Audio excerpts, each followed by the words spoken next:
Halo semuanya, perkenalkan nama saya Yogi Ardiansyah dengan NIM 2311063 dari Prodi Teknik Informatika Fakultas Sains dan Teknologi Universitas Nahdlatul Ulama Sunan Giri, Bojonegoro. Halo semua, perkenalkan nama saya Mambaul Hikmah dengan NIM 231101050 dari Prodi Teknik Informatika Fakultas Sains dan Teknologi di Universitas Nahdlatul Ulama Sunan Giri, Bojonegoro. Assalamualaikum warahmatullahi wabarakatuh teman-teman. Merhaba, namaku Nanda Seita dengan NIM 231101052 dari Program Studi Teknik Informatika Fakultas Sains dan Teknologi Universitas Nahdlatul Ulama Sunan Giri, Bojonegoro.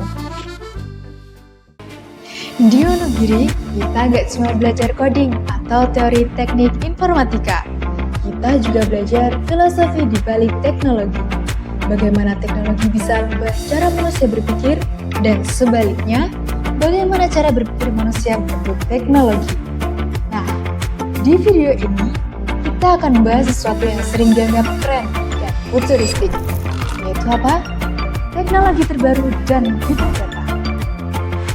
Tapi, dari sudut pandang kita, sebenarnya teknologi baru itu nggak benar-benar baru. Kita cuma baru nyadar dan kasih nama keren aja. Sesuatu yang udah lama, ada sejak zaman nenek moyang kita. Yang pertama, apa itu teknologi terbaru dan big data? Secara ilmiah, teknologi terbaru atau emerging technology adalah inovasi yang membawa perubahan besar dalam hidup manusia. Menurut Forbes Technology Council di tahun 2023, contohnya ya seperti Artificial Intelligence atau AI, Internet of Things atau IoT, Cloud Computing, Blockchain, dan Data Analysis. Sementara itu, Big Data. Menurut Meyer Sandberger and Kukier di tahun 2013, adalah sekumpulan data berukuran sangat besar dan kompleks yang digunakan untuk menemukan pola, prediksi, dan wawasan baru. Intinya, data diolah jadi pengetahuan. Tapi gini deh, kalau kita mundur sedikit ke belakang, bahkan ribuan tahun ke belakang, manusia udah melakukan hal yang sama. Kita tuh udah ngumpulin data, baca pola alam, dan buat keputusan berbasis informasi sejak sebelum ada listrik. Jadi, apa benar ini baru? Atau jangan-jangan ini cuma hal lama yang kita hidupkan lagi dengan gadget dan algoritma? Yang kedua, teknologi itu bukan mesin, tapi cara manusia melihat dunia. Coba kita pikirkan lebih dalam. Teknologi itu bukan sekedar alat. Sebenarnya, teknologi itu cuma cara manusia memperluas kemampuannya. Dan dulu, orang nulis di batu agar pesannya tidak hilang. Sekarang, kita bisa nulis di cloud. Dan dulu, kita kirim kabar pakai burung merpati. Namun sekarang, kita cukup lewat internet saja. Dan dulu, semua pengetahuan disimpan di otak. Sekarang, bisa disimpan di server. Jadi, teknologi terbaru sebenarnya hanyalah teknologi lama yang dalam bentuk baru. Yang dulu, dilakukan dengan intuisi. Namun sekarang, dilakukan dengan algoritma. Kalau dulu, para ilmuwan seperti Ibnu Sina, Al-Khwarizmi, atau Leonardo da Vinci berpikir dengan logika sebab akibat. Namun, hari ini itu namanya machine learning model. Bedanya cuma satu. Dulu mereka pakai pena dan juga kertas. Sekarang kita pakai Python dan TensorFlow. Tapi esensinya sama. Manusia selalu mencari cara agar pikirannya bisa direplikasi. Lalu yang ketiga, adalah contoh konkret dari dulu sampai sekarang. Yang pertama adalah Artificial Intelligence atau AI. Sekarang, AI bisa menulis teks, menggambar, bahkan bikin lagu. Tapi sejak dulu, manusia sudah bikin versi AI mereka sendiri. Contoh klasik, kitab logika Ibnu Sina. Itu sebenarnya sistem berpikir berbasis data dan keputusan. Dari situ lahirlah konsep algoritma yang kemudian menjadi dasar AI modern. Jadi, AI bukan robot masa depan, tapi warisan masa lalu yang akhirnya punya badan digital. Yang kedua, Internet of Things atau IoT. IoT membuat benda-benda saling terhubung dan juga berkomunikasi lewat jaringan. Tapi di zaman dulu, manusia juga udah punya jaringan masih analog, itu adalah alam. Misalnya, petani Jawa kuno bisa membaca perubahan angin, warna langit, dan juga jangkrik untuk memutuskan kapan menanam padi. Mereka mengkoneksikan data alam dengan tindakan manusia. Itu IoT versi nenek moyang kita, cuma tanpa sinyal 5G saja. Hal yang ketiga adalah Big Data. Big Data sekarang dikumpulkan dari jutaan pengguna internet.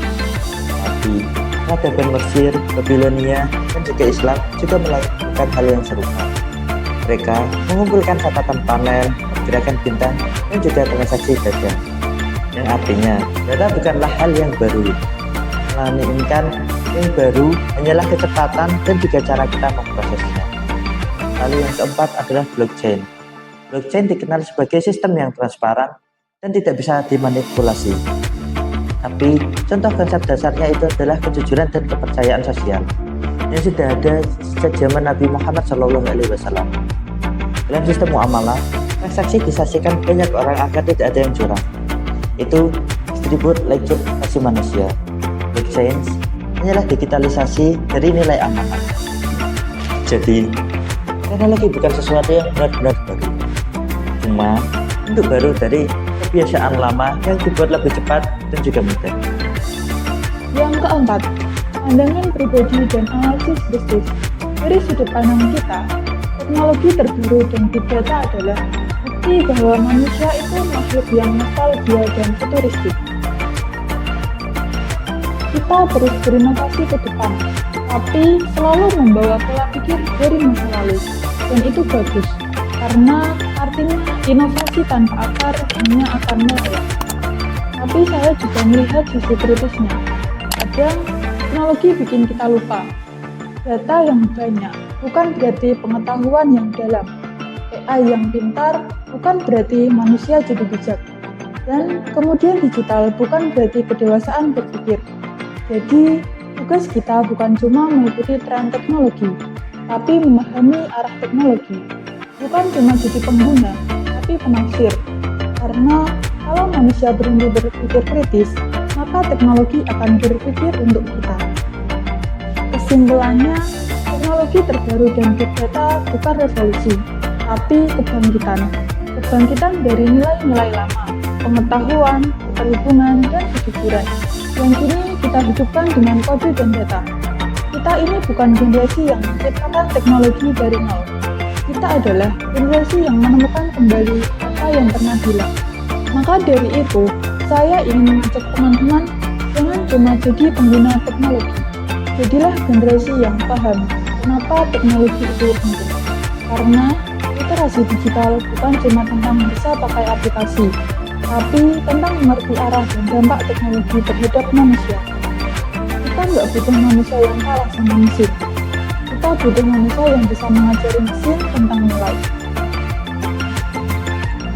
Apa yang disebut inovasi hari ini hanyalah pengetahuan lama yang akhirnya menemukan bentuknya. Teknologi berkembang, tapi kebijaksanaan tetap jadi pondasinya.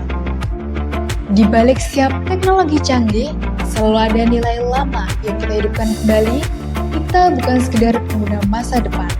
Kita adalah penerus masa lalu yang sadar arah. Teknologi itu bukan hanya tentang hal yang baru, tetapi inovasi yang lama yang kita hidupkan lagi dengan cara yang lebih cerdas.